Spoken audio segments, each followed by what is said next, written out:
हम गुट के संयोजक राजेश निराला यादव ने प्रेस विज्ञप्ति जारी कर कहा है कि आज पटना में हम राष्ट्रीय कार्यकारिणी की बैठक जो हो रही है वह पूरी तरह से असंवैधानिक है। हम राष्ट्रीय कार्यकारिणी की बैठक को लोकतांत्रिक तरीके से न बुलाकर हिटलरशाही रवैया अपनाकर कार्यकर्ताओं एवं नेताओं को लोभ लालच और प्रलोभन देकर बुलाने वाली बैठक को लेकर प्रतिक्रिया देखते हुए हम गुट के संयोजक राजेश निराला ने कहा कि हम के राष्ट्रीय अध्यक्ष आनन फानन में घबराकर और हम गुट के बढ़ती लोकप्रियता को देखकर राष्ट्रीय कार्यकारिणी की बैठक बुलाया गया है, जो पूरी तरह से असफल रहा। हम राष्ट्रीय कार्यकारिणी की बैठक 41 सदस्यों में से हम गुट के साथ 39 सदस्य हैं। केवल पार्टी में पिता पुत्र रह गए हैं, जो जनता का शोषण, गरीबों का शोषण, गरीबों दलित वंचित के अधिकारों का हनन और उनकी राजनीति कैसे चले इसके ऊपर चर्चा, पिता पुत्र को टिकट कैसे मिले उसके ऊपर चर्चा करने के लिए तथाकथित राष्ट्रीय कार्यकारिणी की बैठक बुलाई गई थी, जिसे यह दर्शाता है कि यह पार्टी केवल पिता पुत्र की पार्टी बनकर रह गई है। गरीब जनता से कुछ लेना देना नहीं है। हम गुट आज की राष्ट्रीय कार्यकारिणी की बैठक को पूरी तरह से खारिज करता है।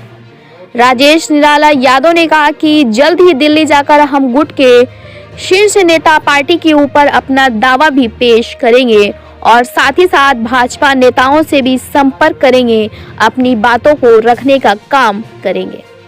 ब्यूरो रिपोर्ट, बिहार दर्शन। बता दें कि विगत वर्षों से हम पार्टी गुट के राजेश कुमार निराला जी मौजूद हैं और अभी कुछ दिनों से जो है हम पार्टी से अलग हो गए, वर्षों का नाता तोड़ दिए हैं। अब थोड़ा इनसे हम जान लेते हैं कि आखिर राज्य स्तरीय जो बैठक है दिल्ली का हम पार्टी का, इसे आप कैसे देखें? देखिए, आज का जो राष्ट्रीय कार्यकारिणी की बैठक बुलाई गई है, ये बैठक टोटली असंवैधानिक, चोर दरवाजे से तानाशाही रवैया, लोभ लालच और भय देकर बुलाई गई बैठक है। जिस बैठक में वैसे लोग तानाशाही, जबरदस्ती, लोभ प्रलोभ, असंवैधानिक तरीके से बुलाई गई बैठक है। जिस बैठक में राष्ट्रीय कार्यकारिणी का कोई मेंबर ही नहीं है।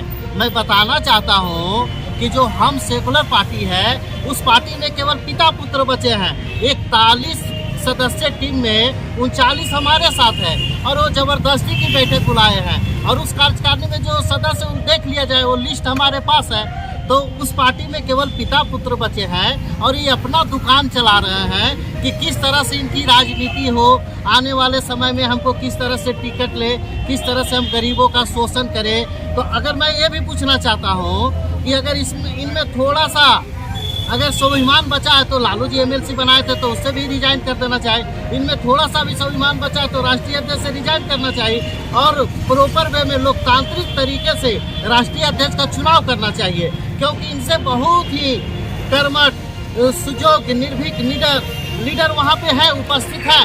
तो क्यों चोर दरवाजे से राष्ट्रीय कार्यकारिणी बुलाते हैं, कभी राष्ट्रीय अध्यक्ष बन जाते हैं। तो इस बैठक को हम गुट के सदस्य पूरी तरह खारिज करते हैं। ये कोई बैठक नहीं है, केवल यह बैठक दर्शाता है उनका कि उनकी राजनीति कैसे चली, इसलिए बैठक बुलाना है।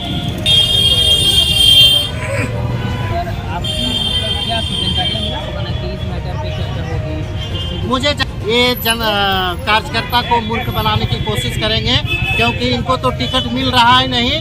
तो ये सुनने में आ रहा है कि राष्ट्रीय अध्यक्ष से रिजाइन, बिल्कुल नहीं, बिल्कुल संतोष मांझी जी को टिकट नहीं मिल रहा है। हम पार्टी से को टिकट नहीं मिल रहा है और लोग जान गया कि ये बुरी तरह से चुनाव हारने वाले हैं। तो इसलिए बैठक बुलाई गई है कि संतोष मांझी रिजाइन करेंगे हम के राष्ट्रीय अध्यक्ष से और भाजपा में शामिल होंगे और भाजपा से टिकट लेने का काम करेंगे। लेकिन भाजपा भी उनके लिए दरवाजा बंद कर चुकी है, क्योंकि भाजपा में वंशवाद के लिए कोई जगह नहीं है। बिल्कुल, हम पार्टी में आपको पहले भी बताया, हम पार्टी में अभी पूरे बिहार में केवल 2 ही हैं। ये पिता पुत्र की पार्टी रह गई है, यहाँ ना कोई कार्यकर्ता है और जो भी है उनका केवल पेपर पे ही इनकी पार्टी चल रही है। कोई जमीनी लोग नहीं है, कोई पार्टी वर्कर नहीं है और इसी तरह इनका पार्टी चल रहा है।